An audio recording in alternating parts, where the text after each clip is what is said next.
It's a move from Edmonton that caught everyone off guard. The United Conservative government called for the province's utilities regulator to hold an inquiry into wind and solar energy plant developments while pausing new approvals of larger sites for half a year. If we can set those things out correctly with all of our stakeholders involved in the process, so there's clarity of understanding, clarity of responsibility, that we can actually get to a point where we can approve projects even more quickly. Alberta has been a leader across the country in renewables. With an abundance of sunshine and wind, as well as a competitive investment market, nearly 100 applications sat before the Alberta Utilities Commission.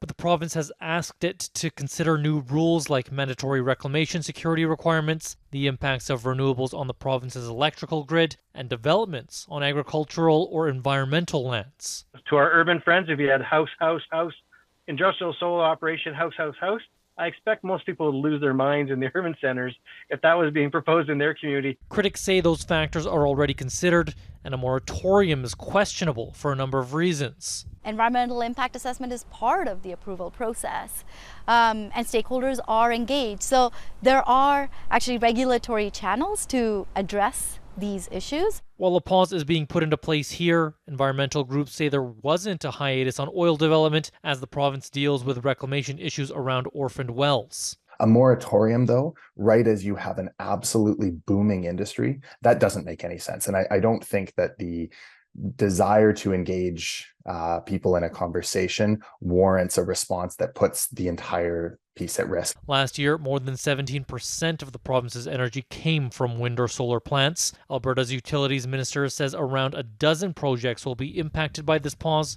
but environmental groups wonder how big of a hit it is to investor confidence. Kyle Benning, Global News.